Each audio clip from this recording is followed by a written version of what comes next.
साथियों, जय भीम। मैं रंजीत आजाद। तो आज हम उपस्थित हुए हैं इस पश्चिमी चंपारण बिहार में स्थित गौनाहा प्रखंड, और गौनाहा प्रखंड में आपको बताना चाहूंगा कि इस रमपुरवा अशोक स्तंभ, जहां इस धरती पे जितने भी देश हैं, कहा जाए पूरे विश्व को शांति के मार्ग पर लेकर जाने वाले हमारे मसीहा तथागत गौतम बुद्ध, जिन्होंने स्वर्ग प्रथम यहाँ आए थे और अपना मुंडन कराया था, उस पे हम डिबेट करेंगे। हमारे साथ जोगिंदर माझी यहाँ गार्ड साहब हैं, और सम्राट अशोक पे डिबेट करेंगे। तो आप लोग वीडियो में बने रहे। गार्ड साहब, थोड़ा बताइए कि यहाँ पे गौतम बुद्ध कब, उनका इतिहासों को आप यहाँ पर रखने का काम करें। जी, तो राजा अशोक के जन्म हुआ था ग्राम पाटलिपुत्र पटना। जी। एक कलिंग राज था। हाँ। कलिंग के राजा के बेटी के नाम पद्मावती थी। हाँ। बहुत खूबसूरती थी। कोई पाटलिपुत्र से सिपाही गया कलिंग के राजा के यहाँ कोई संदेश लेकर, बिल्कुल देख लिया कलिंग के राजा के बेटी की। जी। आके राजा अशोक से बहुत बड़ाई किया कि विश्व में ऐसा सुंदरी नहीं है जितना कलिंग के राजा के बेटी की सूरत। अशोक बड़ाई बखान सुनकर गए, किसी बहाने लिख लिए। बात सच था। कलिंग के राजा से कहा कि अपना बेटी से शादी कर दीजिए।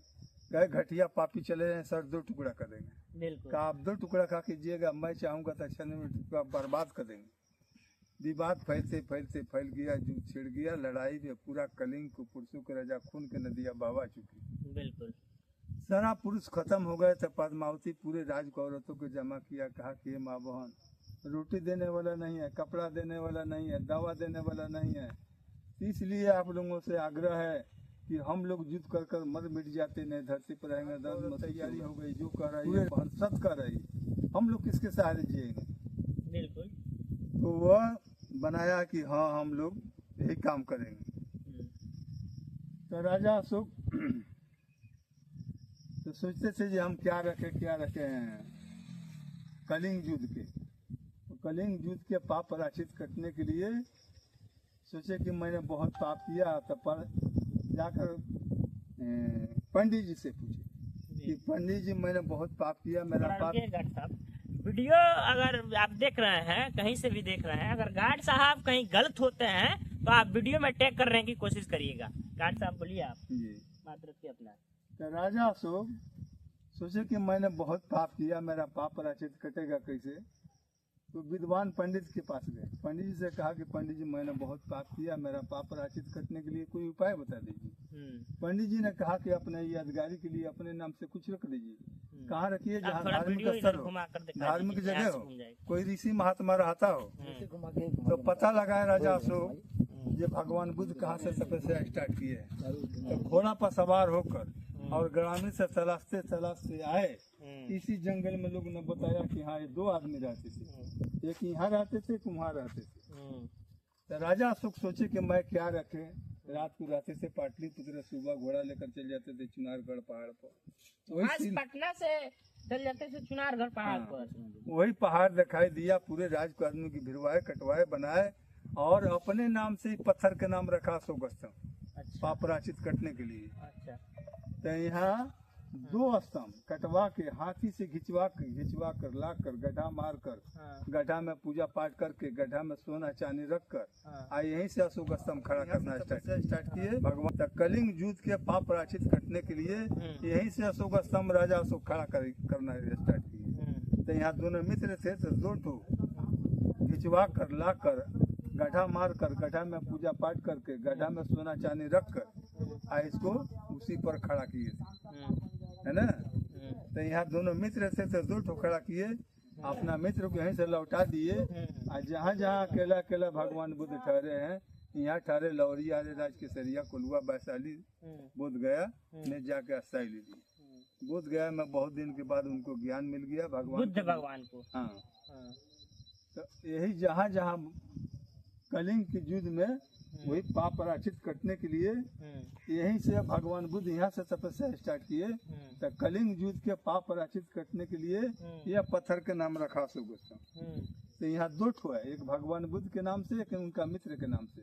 दो स्तंभ खड़ा किए यानी थे। यहाँ पर जो स्तंभ दो लगाई गई है तो एक बुद्ध के नाम से लगाई गई है। और एक भगवान बुद्ध के मित्र थे। अच्छा, जो उनके साथ आए थे। हाँ।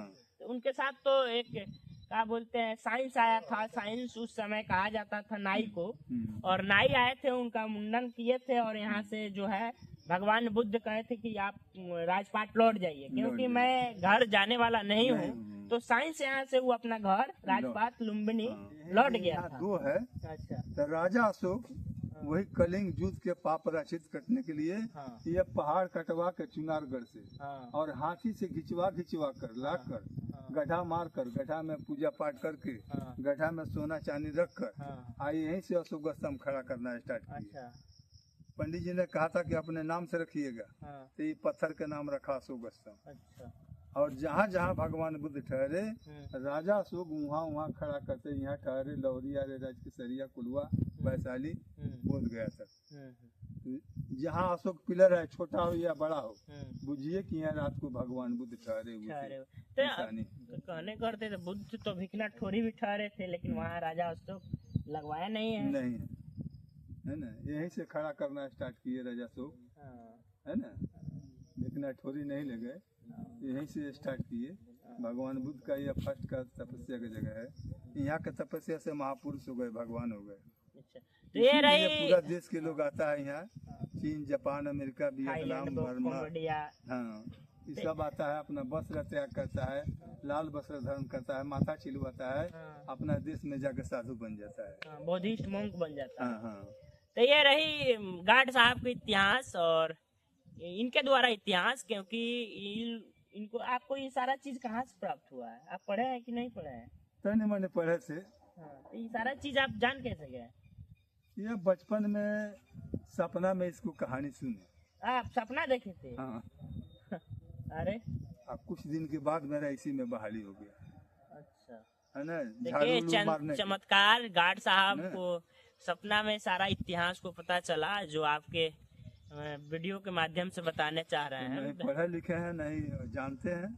यह सपना का कहानी जो है हुआ, अब कुछ दिन के बाद मेरा इसी में बहाली हो गया, और वही कहानी का यह सत्य हुआ सत्य, यह झूठ हो यह सच हो। बिल्कुल बिल्कुल। तो फिर से मैं कहना चाहता हूँ कि वीडियो अगर मैं गार्ड साहब कुछ गलत बोले होंगे तो आप लोग टैग करिएगा, और आप लोग जहाँ से भी देख रहे हैं वीडियो को, तो मैं एक रिक्वेस्ट करना चाहता हूँ, अपील करना चाहता हूँ कि कम से कम आप लोग आवाज उठाइए एनडीए के सरकार से। यहाँ कम से कम परमानेंट नहीं है ना, इनको परमानेंट पहले किया जाए, क्योंकि लगातार संघर्ष करते करते बुजुर्ग बन गए, लेकिन इनको अच्छी रकम भी नहीं दी जाती है सरकार के द्वारा। दूसरा बात, ये अब कब तक रहे कब तक नहीं, लेकिन मैं भविष्य पे बात करना चाहता हूँ कि यदि यहाँ पे कोई गार्ड का बहाल हो, चाहे जो भी हो, चाहे गार्ड साहब हैं, यहाँ रहने का कोई सुविधा नहीं है। यहाँ विदेशों से लोग, बौद्ध लोग आते हैं, मोंक लोग आते हैं, तो यहाँ लवारिस हालत में सोते हैं। गार्ड साहब बता रहे हैं, आप लोग देख रहे हैं। यहाँ उन लोगों के लिए रूम होना चाहिए। हमारे देश को प्रधानमंत्री जब विदेशों में जाते हैं तो कहते हैं कि युद्ध के नहीं बुद्ध के देश से आए हैं, लेकिन देखिए यहाँ बुद्ध स्थलों पे हमारे यहाँ के प्रधानमंत्री युद्ध छेड़े हुए हैं। इस पे आपका प्रतिज्ञा क्या है? आप कमेंट बॉक्स में जरूर बताइए। बाकी जय भीम, जय भारत, जय जोहार, जय आदिवासी, जय मूल निवासी, जय भीम।